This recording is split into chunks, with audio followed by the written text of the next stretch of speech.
आज तक हम कभी श्री प्रिया प्रियतम के निकट जाने की सोचे नहीं, श्री वृंदावन जाने की कभी हम सोचे नहीं, श्री वृंदावन रस प्राप्त करने की, वृंदावनीय आनंद को प्राप्त करने की कभी हमने सोचा ही नहीं।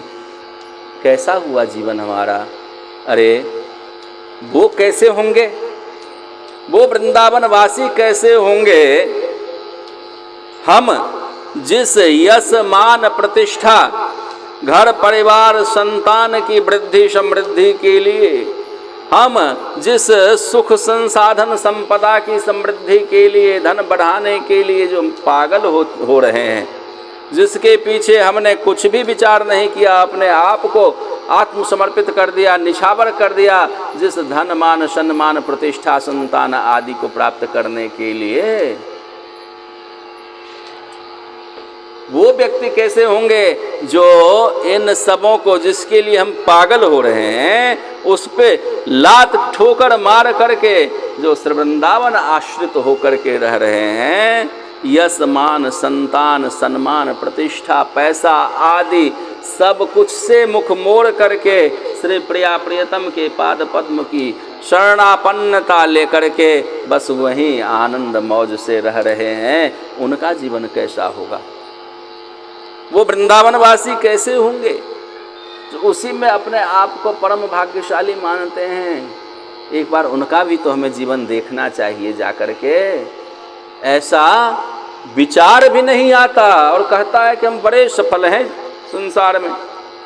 हाँ, बड़े आदर्श के रूप में संसार में उभरता है, कोई नायक के रूप में, कोई नेता के रूप में, कोई बड़े उद्योगपति के रूप में, न जाने किस किस रूप में अपने आप को बड़ा आदर्श मानता है संसार में। किंतु हमारे आचार्य चरण उसके जीवन पर धिक्कार रहे हैं कि यह भी कोई जीवन है। इस भांति उसने सब कुछ तो कर लिया, मान सम्मान प्रतिष्ठा सब उपार्जन कर लिया, खूब धन संपत्ति उपार्जन किया, खूब परिवार संतान वृद्धि किया, खूब लोग उससे संतुष्ट हैं, उसके नेतृत्व में चल रहे हैं। किंतु ऐसा अभागा एक बार वृंदावन वासियों के जीवन का आनंद देखने को उसको कभी सोच भी नहीं बनी।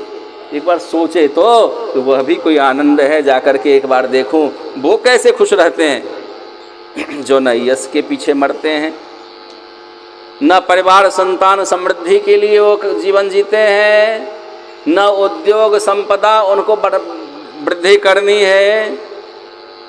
इन सब से अत्यंत अत्यंत अनासक्त विरक्त हो करके उसकी सोचते ही नहीं। यदि सोच कभी आ जाए ना तो अपनी सोच को धिक्कारते हैं और परम आनंद में सदा निमग्न रहते हैं। उनका आनंद कैसा होता होगा, सोचने की भी कभी प्रयास नहीं करते। आचार्य चरण धिक्कार करते हैं ऐसे जनों के लिए कि फिर उसकी वह कीर्ति पताका किस काम की, उसका वह विश्व अनुरंजन, विश्व मनोरंजन, विश्व को संतुष्ट करना किस कार्य का। विश्व ही तो है, विश्व में रहने वाले ये वृंदावनवासी जन हैं, भगवत प्रेमी जन हैं, रसिक जन हैं, उनके जीवन का भी आनंद देखे ना, वो उनके जीवन के आनंद का भी तो अनुभव करे, तब तो वह समझ पाएगा कि अभी हमारा यह पक्ष तो कमज़ोर है, अभी तो हम इसमें कुछ किए ही नहीं, उस समाज में तो हम यशस्वी हुए नहीं, उन रसिकों के प्रेमियों के समाज को तो हमने मनोरंजन प्रदान किया नहीं, उनको तो मैंने अपने आचरण से, अपने यश से, अपने धन से, अपने सम्मान से, अपने कृत्यों से उनको तो मैंने संतुष्ट किया नहीं। तो फिर हम किस बात पे फूले समा रहे हैं। जो आनंद में जीने वाले हैं उन आनंद, परम आनंद वालों के आनंद का, उस परमानंद का तो हमने कभी अनुभव किया ही नहीं और हम अपने को सफल मानते हैं। अरे धिक्कार है, हम तो पूरे असफल रहे। असफल नहीं हुआ जीवन, जीवन का एक अंग अधूरा रह गया यदि इससे नहीं जुड़ा, इससे नहीं लगा, इसमें संलग्नता नहीं बनी, इनसे अपना संबंध नहीं बनाया तो वह जीवन ही अधूरा रह जाता है।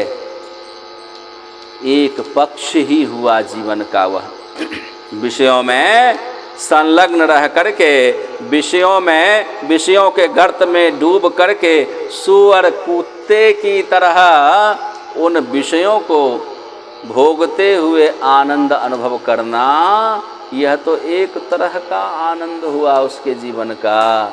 जरा कभी सोच के तो देखे, यह दूसरे तरह के लोग जो हैं, जिन विषयों में हम ऐसे डूबे हुए आनंदित हो रहे हैं, उन विषयों को त्याग करके ठुकरा करके वो आनंद लाभ ले रहे हैं, जरा उनका जीवन कैसा है वो देखने का प्रयास तो करे। कभी सोचे तो, कभी आकर उनके संग जीवन जिए तो कुछ दिन, तब वह जीवन का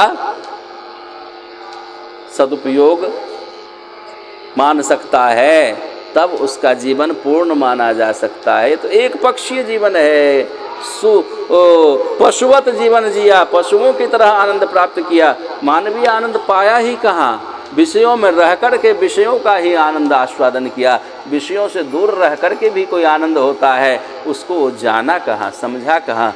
इसलिए आचार्य चरण उसके लिए भी हाय शब्द ही उच्चारण कर रहे हैं। हा हंत दिंग मात्रमपि नेक्षे वृंदावनेशयोः। हाय हाय श्री वृंदावनाधीश युगल किशोर की ओर तो एक बार मात्र देख भी न सका, वो क्या जीवन जिएगा, धिक्कार है। इस भांति आचार्य चरण जीवन के यथार्थ को हमें समझाने का प्रयास कर रहे हैं। उनकी कृपा हो, जिस दिन जीवन के इस यथार्थ को जीव समझ जाएगा, उसी दिन संसार से वह विरत होकर के, अनासक्त होकर के श्री प्रिया प्रियतम की शरणापन्न होकर, उनके प्रेमी रसिक जनों के शरणापन्न होकर के, उनसे यह जीवन की जो अनूठी कला है, जीवन जीने की अनूठी कला, जहाँ सुखी होने के लिए, आनंदित होने के लिए संसार के विषयों की आवश्यकता नहीं होती है, उन विषयों के पीछे भागने की आवश्यकता नहीं होती है, उन विषयों को प्राप्त करने के लिए दिन रात मरने की, जलने की आवश्यकता नहीं होती है, ऐसा यह जीवन प्राप्त करने की लालसा उत्पन्न हो, यह आचार्य चरण से प्रार्थना है। आपकी यह वाणी जो ही हृदयंगम हो जाएगी, श्री वृंदावन की महिमा वास्तव में यदि हृदय में प्रवेश कर गई ना, तो अपने आप श्री वृंदावन के लिए हृदय में लोभ उमड़ पड़ेगा। अपने आप इस कीमती वस्तु को प्राप्त करने के लिए तुच्छ क्षुद्र संसार के उन सुखों को थुत्कार करके, उसे त्याग करके श्री वृंदावन की ओर बढ़ने के लिए मन निरंतर निरंतर लालायित होने लग जाएगा। ऐसी यह महिमा, ऐसी आचार्य चरण की वाणी हमारे हृदयंगम हो, यह